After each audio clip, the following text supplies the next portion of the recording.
نو هغې کې دا وړې ستونزې وغټې شي. لکه ګوره د انګریزۍ به مو واخلو.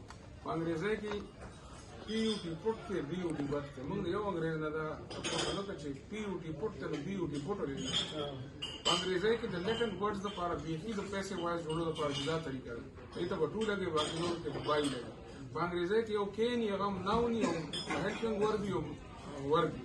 یو پوښتنه دا وه چې انګریزانو خو ټولو دا منلې ده، ولې پښتانه ټول نه مني؟ زما دا خیال دی زه توت لیکم بل وایي بوټ لیکم. او هغه خبره د کلندر صاحب نه چا تپوس وکړې پښتانه اتفاق ولې نه کوي. نو هغه زمونږ د شاعرانو مشرانو دا پښتانه خراب کړي دي. وایي دا خو زمري دي، د زمرو رمني د ګړو پښتانه چې دي دا اناپرست دي. دا او دوی کې د دوی دا بې اتفاقي او د دوی دا خودپرستي او هر یو چې زه به په مخ کې ثبت ودرېږم. دا خو لکه ټولو مشرانو ته دې لکه د خوشحال نواخ د باچا خان بابا همدغه جړه یې کړې ده.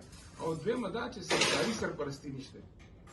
زما دا خیال دی چې اکاډمي او یو بنسټ نشته. لکه لینګویج اتھارټي چې ورته وایي که نه، په کار راوړی چې په پاکستان کې موږ چې پښتو languages develop پښتونخوا languages development center یعنې د پښتونخوا د ژبو د ودې مرکز ځان لوي.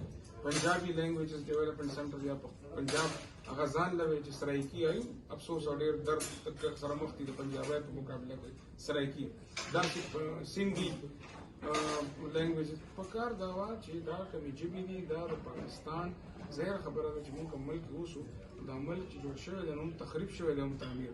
یو ملک هم جوړ شوی دی خو قانون یې هم 15 په منځ کې کړي دي. د هغې ژبې د هغې زرګونو کالو ثقافتونه هغه د هغې له د ګلونو په شان وده ورکول پکار، ځکه چې ګلدسته ال آباد دی.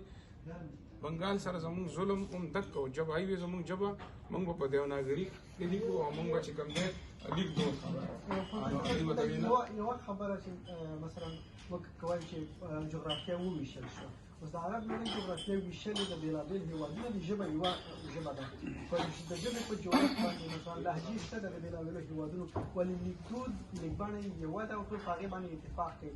مثلا په کابل کې د پښتو اکاډمي او یا د علوم اکاډمي یا نور بنسټونه چې د علمي او اکاډمیک بنسټونو ولې په دې سره اتفاق کوي؟ هغې وجه دا ده چې هغوی چې کوم ویشلي شوي دي نو یو قوم ویشلی شوی دی که نه. دلته مونږ د پاکستان ګوره مونږ ډسټرکټډ خلک یو. مونږ چې دی نو اسلامیک امپیریالیزم ډسټرکټ اسلام نظام نه یم. مونږ مغل امپیریالیزم ډسټرکټ دلته خصوصا پښتونخوا. مونږ پیرنګي امپیریالیزم بیا پاکستان چې جوړ شو نو پښتو کول ګناه شو. لکه ګوره پاکستان کې د قومیت خبره کول د ژبې نو دا خبره کوله کېږي چې که مونږ زمونږ ریاست چې دی نو د دې ژبو د ودې لپاره ادارې جوړې کړې بیا دا د دې دا قومونه چې چا نه راپرې کړي د هغوی هغه نور ورونو سره خر ورولي جوړه کړې لکه افغانستان سره یې خر ورولي جوړ کړی، هندوستان سره چې کوم ایران سره چې کوم ځای نه مونږ راشو کېدلي قامونه.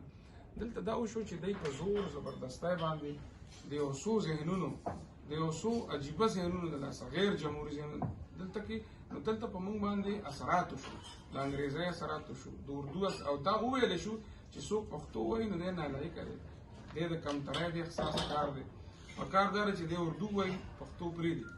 نو په داسې حالاتو کې دلته پښتو په پښتونخوا کې چې کومه پښتو سروایو کړې ده یا ژوندی پاتې شوې ده نو هغه د بارې پښتونخوا د پښتو نه ځکه کټ شوې ده چې یو خو هسې هم هلته کندهاري سکرپټ او لهجه وه، دلته یوسفزي سکرپټ او لهجه وه.